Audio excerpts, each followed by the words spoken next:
Hello and welcome to this update to the current development of Strand Designer version 2.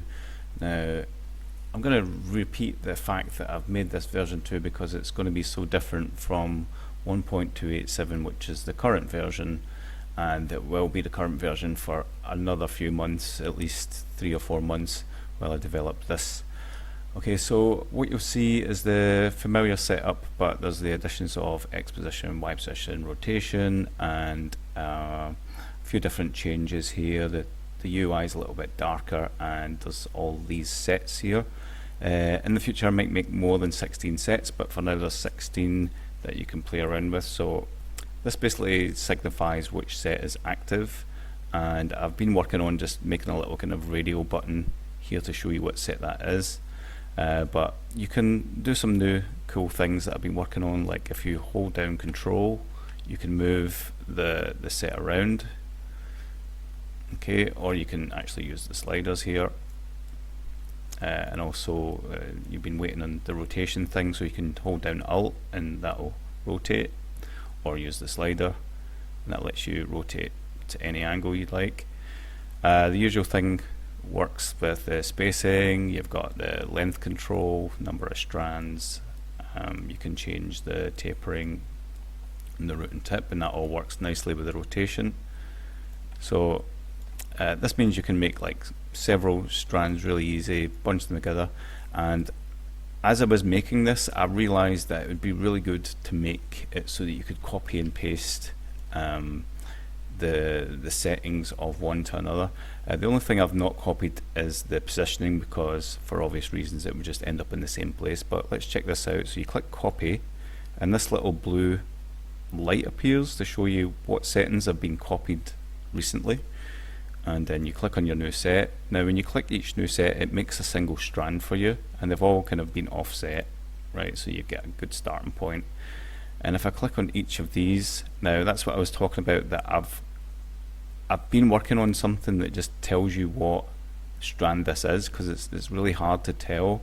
Like, I know this is 2, but how else would you know, right? You'd have to click on it and then just like make all the strands available, right? And it's a bit of guesswork.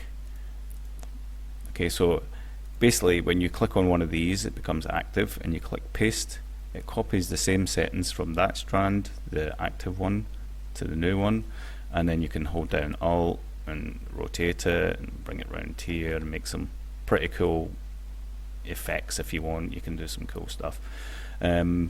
So I could paste that value here, drag it over, whatever, just doing some stuff that doesn't even make sense to here, but you get the idea that you could build up a lot of things. You could use this to make like eyelashes or something, so you can change the tapering of the tip, the root, and you can eventually make up a little set of eyelashes. There's also this variation on X and Y to get a little bit of a jitter from those. And so if I copy that one, so 3's now been copied, and I want to paste that into 4, bring that down here, and then I can change the spacing, the length, number of strands. Now as you change the number of strands in a previous set, it does affect the later sets, and that's just the randomization algorithm, that it's basically changing the random number for each strand. So if I change the number of strands in this particular set, it's going to affect all the future sets. So you kind of want to work from 1 to 16, and that's just the way it is. So I'm just going to restart this. Okay, so using control you can move it around, and Alt you can rotate it, so you can have those strands going up the way if that's what you like, you know, similar to the XGen type workflow.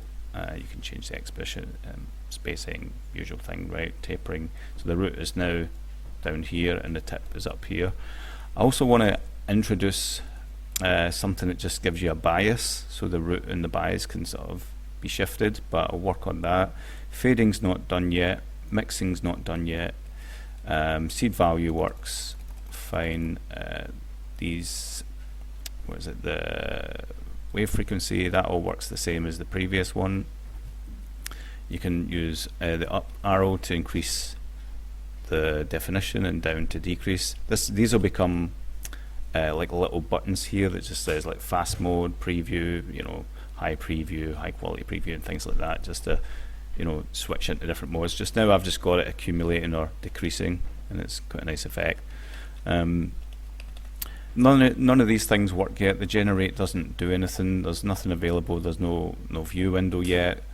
So it's basically stripped right back to bare bones before before I even made the algorithms for Strand Designer 1. Basically all of that is basically just gone. It's gone because I had to remake this algorithm completely so that we could get more strands. So you can see now that I can get way more. Whoops. So if you click on these actually do nothing, right? They might even crash the software, so be careful with that. Just the previewer works. You'll also not get to play with this. I might, if you ask nicely, I can get a copy over to you personally if you email me or something, and you can try it out. But there's nothing finished here. It doesn't generate any of the maps. All it does is let you play around with these algorithms, and you could, if you wanted, just use this as some kind of thing to generate your own mask if you want, and then paint over it in Photoshop for the time being. But that's not the way I want to finish this. I want to finish this properly with all the features, but it's bit by bit. Once I get each little thing done and ironed out and all the bugs fixed from it, I'll move on to the next thing. And some of those things do take a bit of time because I'm not the most professional programmer in the world. I'm still a bit kind of hack and see what works until it works. I try so many different things and I get some nice results from that, and then I take any happy accidents and I'll bring them in to the final version. So there's a lot of things being added, so I'm just going to copy, paste, right, and then just drag that round, and you can make some nice patterns here. If you wanted to make some patterns up and bring them into like Quixel Mixer, you can make some nice height maps and stuff. So I'll just move that there, click on this. I might even make it that you can actually just click the strand, maybe right click or something, and it would choose the strand automatically. But yeah, that's possible. It's not impossible, right? Nothing's impossible. Instead of coming down here, that would be nice. So none of the color stuff works yet. Just I guess the background is changeable. That's about it. So you can make the background black, right? Like that, and you could take a screenshot, put it into Photoshop, and do some cool things with that. You could use the just use it as a mask and color things in a nice gradient. So yeah, that's pretty much where it's at. I'm working on it each morning on my commute to work. I have like 1 hour commute to work, towards work and back, so it's like 2 hours a day that I get to spend on this each time I commute to work. Otherwise, I tend to work from home, and I don't really focus on this because I have it all on the laptop, and I like working on it there.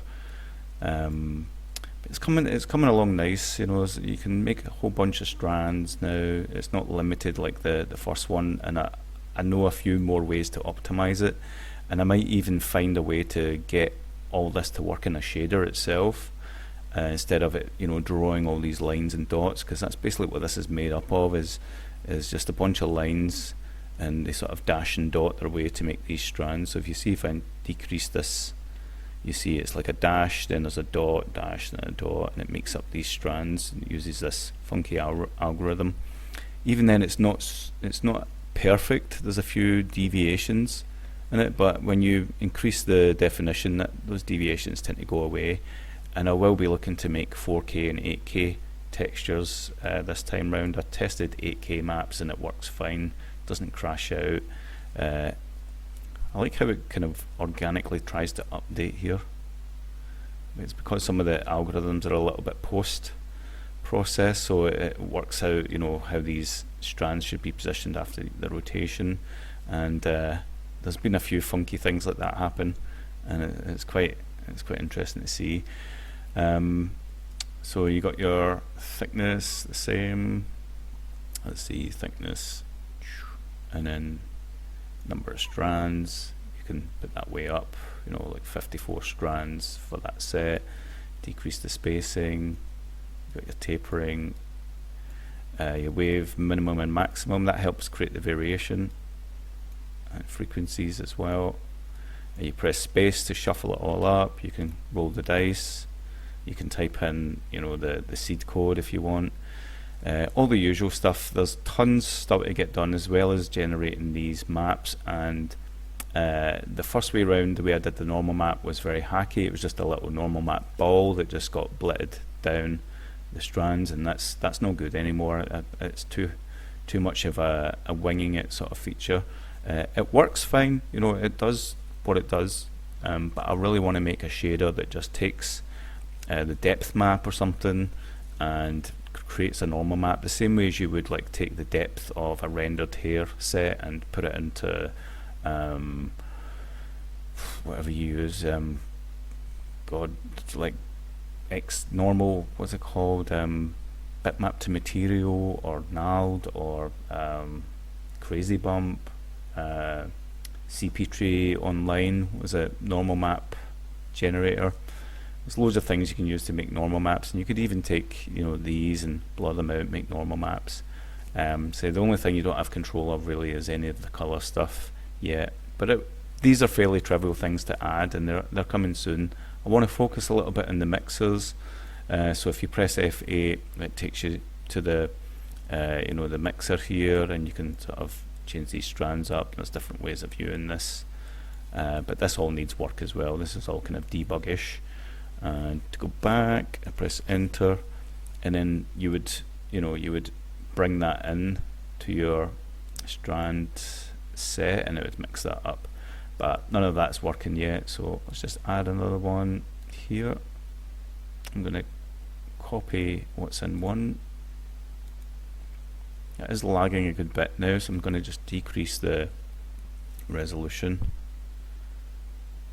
Maybe I'll make this an automatic feature that it just decreases the resolution to give you a good frame rate here. And then let's paste that into 3, and let's move that. Let's copy 2 and paste it into 4. So it's all working quite nicely, and you can shuffle these up. You sort of dance around. There's a lot more to be done, and there's a lot more I could do with the you know, the staggering, and I want to work in clumping as well, like proper clumping that it looks at a couple of strands and it makes the other ones go towards select ones that depend on the level of clumping you want, and that in itself is going to be a bit of a headache, because there's already a lot happening to make this, and then it's going to reanalyze that to make it clump. So it's fun to use, and it's quite intuitive. It's a bit laggy because I want to make a lot of things more kind of GPU driven, like making them into shaders. I'm trying to think what else I've got working. Not much really. So that's the update. That's where it's at so far. So give it another few months. Feel free to buy Hair Strand Designer 1.287. It will give you a free update to this version. You can buy that on ArtStation. I'll put the link in the description, and just basically support me to make this, and you know, it pays a little bit for my my time, and hopefully version 2 will be very robust and more useful. And both of them kind of do the same thing in different ways, so you might find that both of them are useful, and you can sort of choose which one you like better. That's all for now, so I'll hopefully give you another update in maybe a month's time or something, just to show you where I've got with this. And feel free to comment any suggestions. I'll try my best to add it to the list of stuff I've already got in my mind. But that's all for now. Catch you guys later. Bye.